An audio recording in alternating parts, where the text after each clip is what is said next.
Dans la salle d'exposition temporaire de la Bibliothèque humaniste de Sélestat, l'église Saint-Georges dévoile aux visiteurs ses multiples visages. À l'occasion des travaux de restauration actuels, le service d'art et d'histoire de la ville propose un retour sur quelques métamorphoses qu'a connues l'édifice de sa fondation à aujourd'hui.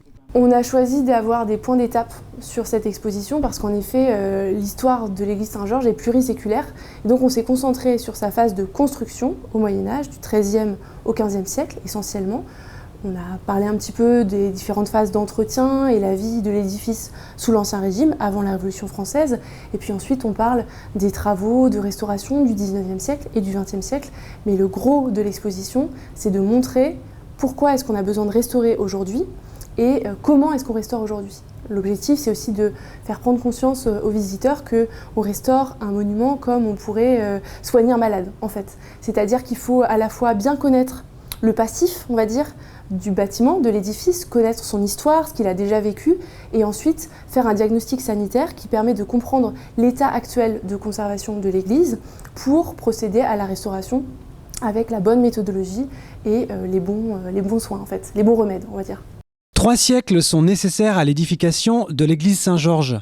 Depuis janvier 2022, architectes en chef des monuments historiques, archéologues, restaurateurs et artisans spécialisés travaillent sur le chantier de cet édifice de 60 mètres de haut.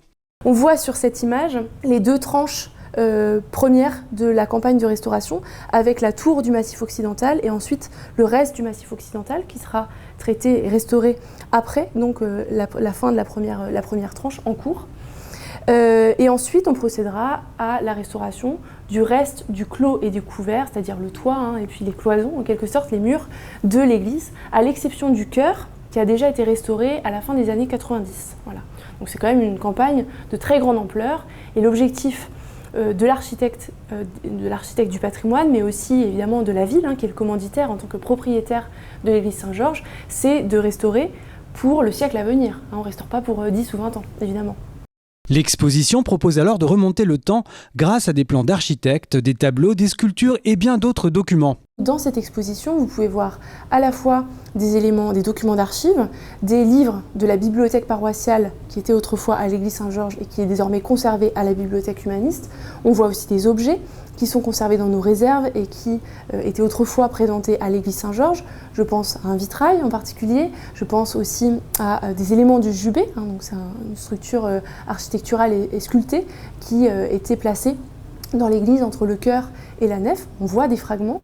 Sont également visibles ces caisses de transport ayant servi au déménagement d'une partie des collections de la ville de Sélestat pendant la Deuxième Guerre mondiale. Le chanoine Walter, qui était le bibliothécaire de la bibliothèque humaniste de Sélestat avant la Seconde Guerre mondiale, il a souhaité protéger en fait les collections écrites de la bibliothèque humaniste, les livres précieux, mais il a aussi souhaité déposer les vitraux anciens, les vitraux du XVe siècle, pour les protéger d'une éventuelle attaque avant la Seconde Guerre mondiale.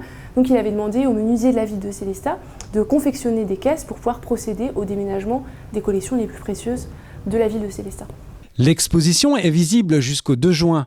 À noter que l'accès à la bibliothèque humaniste est gratuit tous les premiers dimanches du mois.